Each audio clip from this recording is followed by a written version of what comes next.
Hello students. इससे पहले हमने डिस्कशन किया था about the electric flux and area vector, that was the first lecture. उसके बाद हमने बात की गॉसेस लॉ क्या है और उसके स्पेशल केसेस।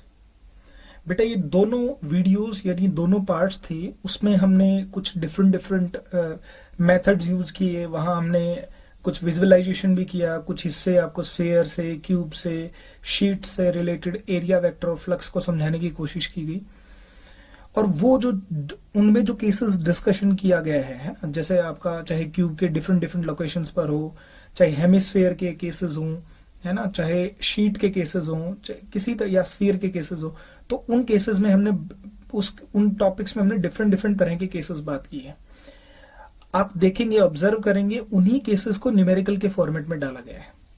तो मेरी स्पेशल रिकमेंडेशंस आप लोगों के लिए कि उन स्पेशल केसेस को आप जरूर लिखिए।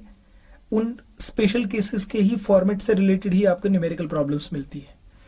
और सीबीएसई का बड़ा ट्रैक रिकॉर्ड रहा है कि इस चैप्टर से यानी Gauss's law and electric flux से रिलेटेड आपको ऑलमोस्ट हर साल एक प्रॉब्लम मिलती है सीबीएसई बोर्ड में।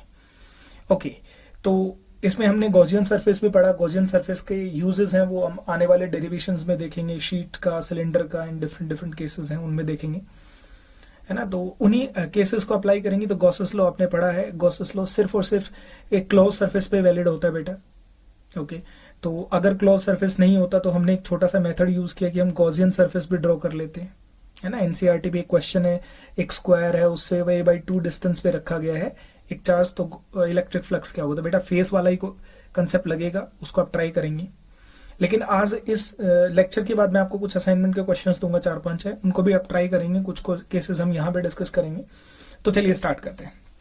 हमारे पास ये दिया गया है, it is experimentally observe that electric field in a large region is vertically downward. देखो, जो हमें स्टेटमेंट दिया गया हमें उसे अकॉर्डिंग सोचना है।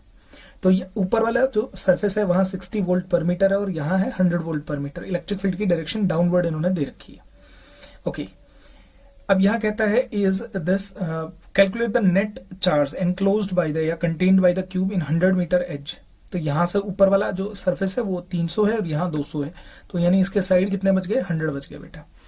तो इतने एल्टीट्यूड पर है, यानी ये समझ लो ये अर्थ है और वहां से कोई क्यूब रखा गया है। तो मैं एक बार दोबारा से वही इल्यूस्ट्रेशन यूज कर लेता हूँ आपके केस में।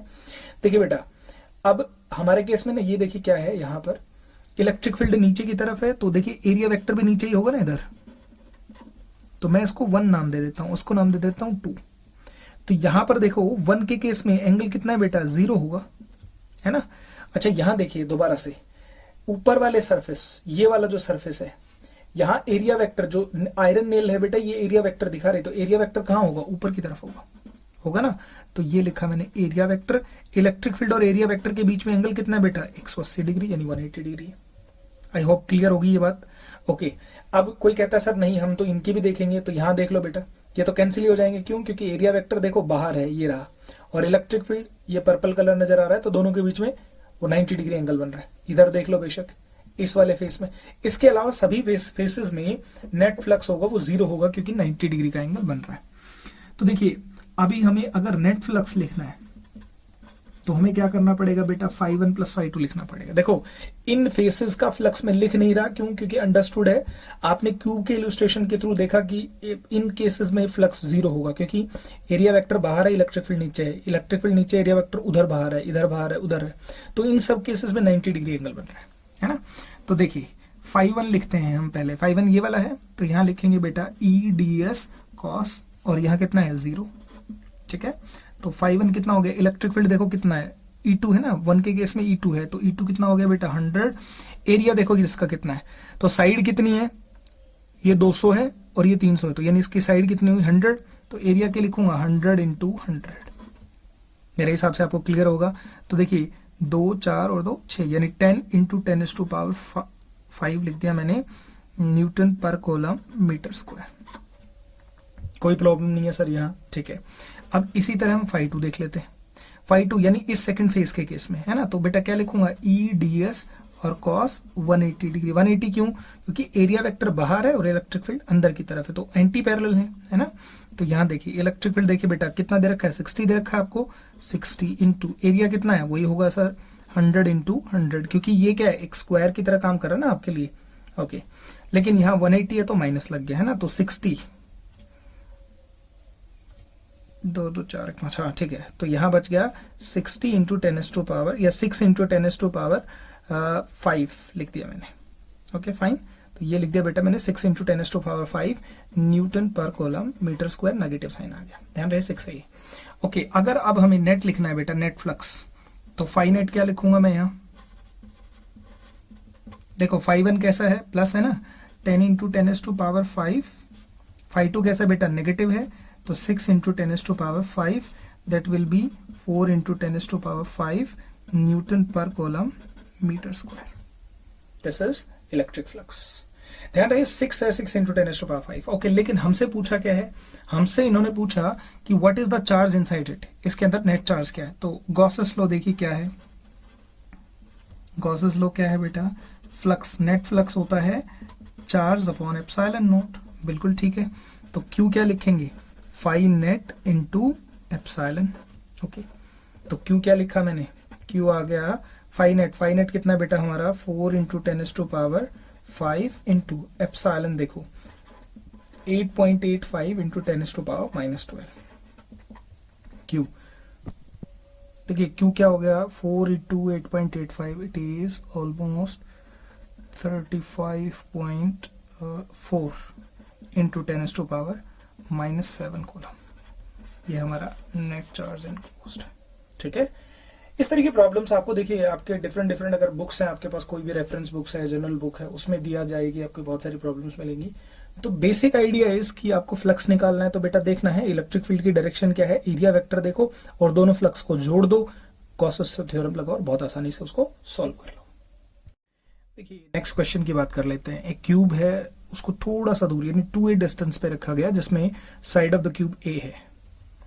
कहते हैं इलेक्ट्रिक फील्ड का जो कंपोनेंट है inside the cube of 1 centimetre, यानी इलेक्ट्रिक फील्ड इस हिसाब से वेरी कर रहा है, अल्फा इंटू एक्स। अल्फा की वैल्यू इन्होंने कोई कांस्टेंट जो भी है वो रहेगा, यही वो दे रखा है। इलेक्ट्रिक फ्लक्स और चार्ज दोनों चीजें निकालनी बेटा। ऐसे क्वेश्चन में, ये बड़े कॉमन क्वेश्चन होते हैं बोर्ड्स के लिए भी, तो इस तरह के क्वेश्चन में ना पहले इलेक्ट्रिक फील्ड से डील कर लो आप। तो ई एक्स क्या हो गया, अच्छा एक बात क्लियर होगी कि इलेक्ट्रिक फील्ड हमारा आई कैप ये बता रहा है, इलेक्ट्रिक फील्ड केवल एक्स एक्सिस के होंगे, तो मैं इसको ई लिख देता हूं ताकि ये हमारी सरदर्दी हट जाए इलेक्ट्रिक फील्ड की डायरेक्शन को लेकर। ठीक है, तो अल्फा की वैल्यू, क्योंकि देखो अल्फा की वैल्यू तो चेंज नहीं हो रही, तो अल्फा की वैल्यू लिखी मैंने 100 और ये हो गया बेटा एक्स। तो अब जब इलेक्ट्रिक फील्ड यूज करोगे तो आप ये यूज करोगे, यानी इसको और लिखना चाहो तो एक्स से प्रॉब्लम है तो ये आप ये लिखो अल्फा यानी 100 इंटू एक्स लिखो। अब आप इलेक्ट्रिक फील्ड ये रहेगा आपका और इसकी डायरेक्शन ये है पॉजिटिव एक्स एक्सिस में। ठीक है, अब देखिए ध्यान से, वही फिर से वही कंडीशन आ गई, एरिया वेक्टर सबसे बड़ा रोल प्ले करेगा यहां पर भी देखिए। तो ये देखिए यहां का इलेक्ट्रिक फील्ड ये है ना, तो देखिए ऊपर वाले सरफेस का एरिया वेक्टर बेटा ये होगा। तो एरिया वेक्टर और इलेक्ट्रिक फील्ड क्या होंगे, परपेंडिकुलर, खत्म। यहां से भी एरिया वेक्टर नीचे की तरफ होगा, जैसा इसमें देख पा रहे हैं नीचे की तरफ होगा। एरिया वेक्टर और इलेक्ट्रिक फील्ड फिर से कैंसिल। एक बाहर वाला होगा ये वाला हिस्सा, तो इलेक्ट्रिक फील्ड, और देखिए ये नेल्स के अकॉर्डिंग जा रहा है इलेक्ट्रिक फील्ड, है ना, जैसा मेरा ये स्केच है एग्जैक्टली ऐसे। तो देखिए सिर्फ और सिर्फ यहां इस वाले हिस्से का देखो एरिया वेक्टर इधर होगा और इस वाले का एरिया वेक्टर इधर होगा, जैसा आपने इसमें देखा। बाकी ये नीचे और इसके पीछे वाला हिस्सा जो ये वाला है, ये सब एक दूसरे को कैंसिल कर देंगे क्योंकि यहाँ 90 डिग्री का एंगल बनेगा। सिर्फ इलेक्ट्रिक फ्लक्स यहां से पास करेगा बेटा, और सिर्फ यहां से, इन दो हिस्सों से पास करेगा जहां पर मैंने पकड़ रखा है इसको, राइट। और आई होप यहाँ पे आप अंडरस्टैंड भी कर पाएंगे इन चीजों को। ओके, देखिए अब हम बात करते हैं, ये है नाम, पहला नाम दे दिया मैंने और यह नाम दे दिया बेटा दूसरा। तो हमारा अल्टीमेट सॉल्यूशन आएगा पहले और दूसरे के फ्लक्स के से। तो फाई नेट क्या लिखूंगा बेटा, फाई नेट लिखूंगा phi 1 plus phi 2, right. Okay, पहले फाई 1 देख लेते हैं अलग से। फाई 1 क्या लिखेंगे बेटा, E into D S into cos theta. Okay, तो फाई 1 देखो, फाई 1 यानी पहले वाला सरफेस की रहा। यहां देखो एंगल कितना है 1 के केस में, थीटा कितना ले रखा है बेटा 0। क्यों, क्योंकि एरिया वेक्टर और इलेक्ट्रिक फील्ड दोनों पैरेलल हैं, तो थीटा कितना हो गया इस 1 के केस में 0। ओके, लेकिन इलेक्ट्रिक फील्ड क्या होगा, यहां बहुत इंपॉर्टेंट बात है, देखिए बेटा यहां देखना है। तो देखिए ये जो पॉइंट है ये कितनी दूरी पर है, 2a तो यहां तक है और a यहां तक है, राइट। तो इलेक्ट्रिक फील्ड क्या लिखूंगा मैं, इलेक्ट्रिक फील्ड इंटू एरिया लिख देता हूं, एरिया 1 इंटू 1 है क्योंकि साइड देखो ए, तो मैंने लिखा 1 इंटू 1 इंटू कॉस 0 1 हो गया हमारा। सबसे जरूरी बात, इलेक्ट्रिक फील्ड बेटा मैंने इसलिए छोड़ दिया क्योंकि पूरे सॉल्यूशन का और डिसाइड करेगा इलेक्ट्रिक फील्ड। ओके, तो इलेक्ट्रिक फील्ड 1 के केस में क्या लिखूंगा बेटा, देखो एक्स एक्सिस पे कितनी दूर प्रेजेंट है, 2a, तो ये हो गया और a ये हो गया, मतलब ये पहला फेस जो है, ये जो वहां यहां 1 लिख रखा है, ये ओरिजिन से कितना दूरी पर है, ये 3a पर है, तो x की वैल्यू क्या हो जाएगी 3a, और a की वैल्यू क्या है 1, तो क्या हो गया बेटा 100 इंटू 3 हो गया। आई होप ये चीज क्लियर हुई होगी आपकी। आपको ये देखना है x एक वेरिएबल है, x एक वेरिएबल है, तो x एक्सिस के अकॉर्डिंग बदल रहा है, और बदल कितना रहा है, तो 3 आ गए आप, 0 से कितने मीटर आ गए, या यूनिट कितने यूनिट आ गए आप, 3 यूनिट या 3 मीटर आ गए। तो अब हमारा φ1 क्या लिखा बेटा मैंने, 300 इंटू 1 इंटू 1 इंटू 1, ये तो आपके लिए अब आसान हो गया, 300 Newton per coulomb metre square. Okay, अब देखिए आप इसी तरह से हम क्या सॉल्व करेंगे बेटा, φ2 देखिए, φ2 में देखिए एरिया वेक्टर बाहर है, इलेक्ट्रिक फील्ड अंदर है, इलेक्ट्रिक फील्ड तो अंदर है, ये वाला अंदर की तरफ उधर ही जा रहा है ना। ओके, और एरिया वेक्टर बाहर है, तो φ2 के केस में क्या लिखेंगे बेटा, EDS cos 180, बहुत अच्छे। ओके, इलेक्ट्रिक फील्ड फिर से वही इंपॉर्टेंट रोल प्ले करेगा बेटा, E2 देखिए क्या है, 100 तो है ही है। अब देखिए सेकंड फेज से ओरिजिन से कितनी दूरी पर है, कितनी दूरी पर है 2a पर, a की वैल्यू कितनी है 1, तो क्या हो गया बेटा 200 हो गया। कोई प्रॉब्लम नहीं होनी चाहिए। अगर फिर से आपको नहीं समझ में आया तो एक बार दोबारा से रिवाइंड करके देखिए, x की वैल्यू इलेक्ट्रिक फील्ड को डिसाइड करेगा, क्योंकि x की वैल्यू कांस्टेंट नहीं है, चेंज हो रही है x के साथ। ओके, तो इलेक्ट्रिक फील्ड के φ2 क्या होगा बेटा, यहां लिखा मैंने 200, एरिया तो आपको पता है ये साइड कितनी है 1, और दूसरा भी क्या है 1 इंटू 1, cos 180 -1, तो कितना हो गया बेटा -200 Newton per coulomb metre square. Okay, यहां तक मेरे हिसाब से कोई प्रॉब्लम नहीं होनी चाहिए। अब देखिए बेटा φ नेट देख लीजिए क्या हुआ, इधर लिख देता हूं मैं, तो φ नेट, φ1 कितना है, φ1 है 300, और ये हो गया -200, कितना हो गया 100 Newton per coulomb metre square. Okay, तो net flux, electric flux net through the cube क्या आ गया 100 Newton per coulomb metre square. ये आपका पहला पोर्शन हो गया बेटा। अब इसी क्वेश्चन का सेकंड पार्ट देख लेते हैं, देखिए ध्यान से, तो मैंने यहां ऐसे मार्क कर दिया, ठीक है। देखिए सेकंड पार्ट कहता है what is the charge inside it, तो वही गॉसेस लॉ लगाएंगे आप, है ना। गॉसेस लॉ क्या कहता है बेटा, फाई नेट किसके बराबर है, Q upon epsilon naught. Okay, तो Q क्या हो गया बेटा, phi net multiplied by epsilon naught. Okay, phi net कितना है हमारा, फाई नेट है हमारा 100, और ये तो कांस्टेंट है 8.85 इंटू 10⁻⁻12, है ना। तो ये हमारा आ गया 8.85 इंटू 10⁻⁻10, और चार्ज क्या आ गया बेटा कूलम, ठीक है। ओके, इसी तरह की प्रॉब्लम देखिए आप अपनी बुक में जाके एक बार ट्राई करें इसी तरह के क्वेश्चन को, कैसे कि इस क्यूब को थोड़ा आगे शिफ्ट कर दिया गया, और आपकी टेक्स्ट बुक, आपकी एनसीईआरटी में इसी तरह के क्वेश्चंस हैं। स्पेशल रिकमेंडेड क्वेश्चन है बेटा, जितने भी क्वेश्चंस क्यूब के, सिलेंडर के भी हम डिस्कस करेंगे, जितने भी क्वेश्चंस दिख रहे हैं सभी क्वेश्चंस को आप ट्राई करें अच्छे से। देखिए बेटा अभी सिलेंडर की बात कर रहे थे, एक सिलेंडर का क्वेश्चन भी देखिए। एक होलो सिलेंडर है जिसकी लेंथ 1 मीटर है, charge of area of cross section is 50 centimeter square is placed as electric field as this. Okay, find the net flux through the cylinder and charge enclosed by the cylinder.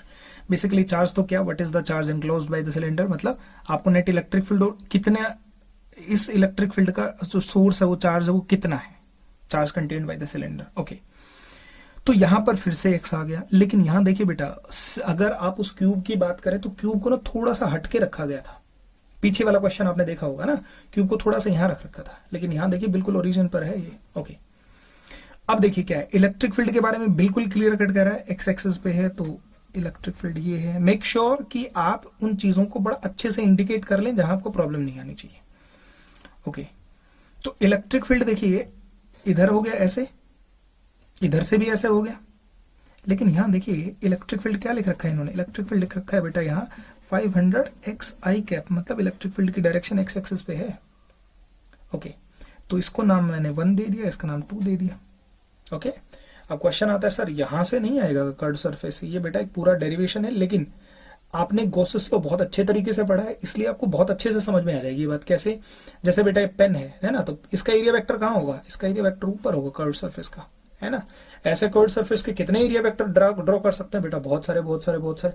आपकी तरफ कितने भी तीर निकाल लो इधर, है ना, इस तरह से। ओके, तो एरिया वेक्टर ऊपर हो गया, और इलेक्ट्रिक फील्ड देखो, इलेक्ट्रिक फील्ड ये रहा, इलेक्ट्रिक फील्ड ये रहा, तो एरिया वेक्टर और इलेक्ट्रिक फील्ड के बीच में कितना डिग्री, 90 डिग्री, तो कर्व सरफेस का तो होगा ही, तो यानी 1 और 2 की वजह से होगा।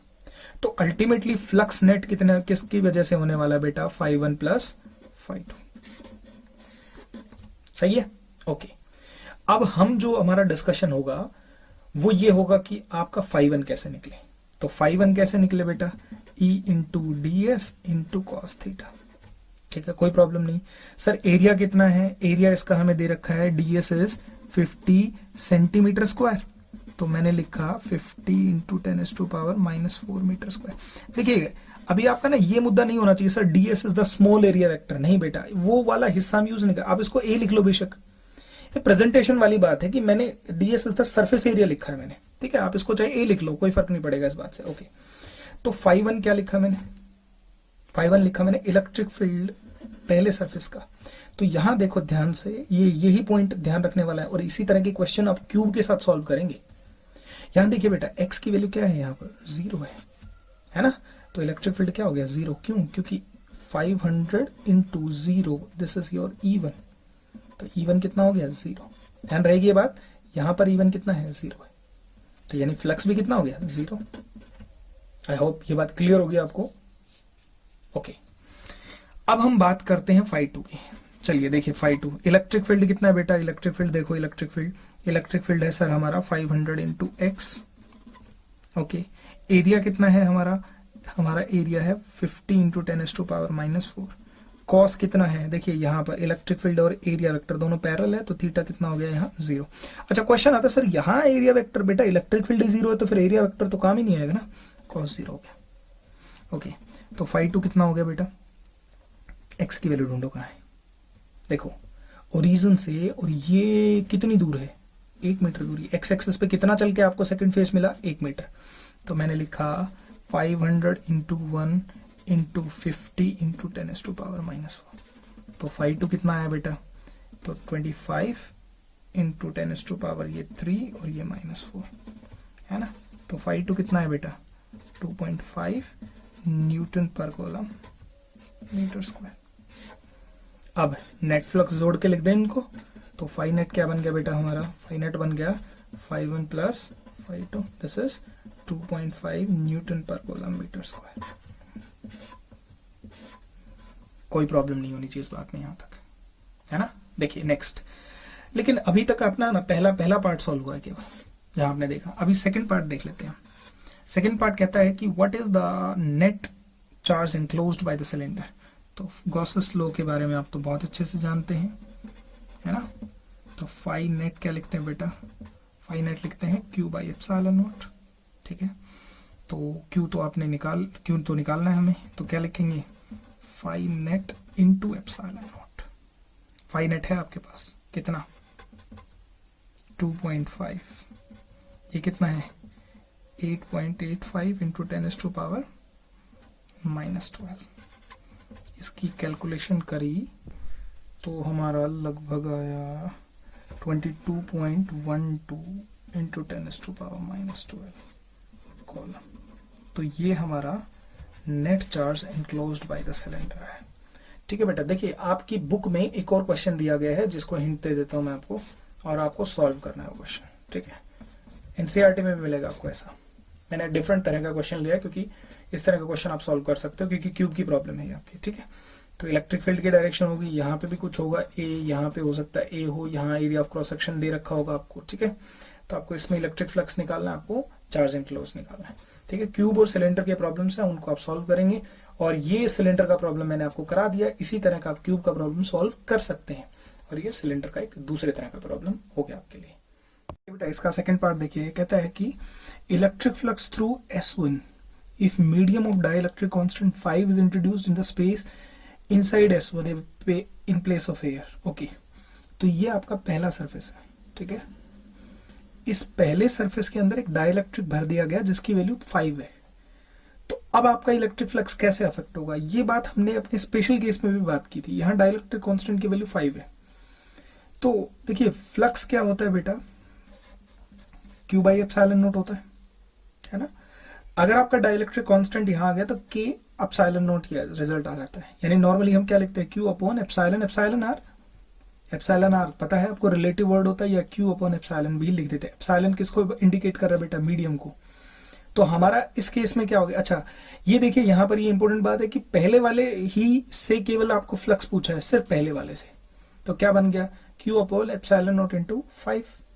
यानी आपका जो मीडियम का फ्लक्स होता है बेटा क्या, Q बाई एप्सिलॉन नोट को 1 बाई K से मल्टीप्लाई कर दो, ये आपका इलेक्ट्रिक फ्लक्स आ जाएगा इन केस ऑफ सेकेंड।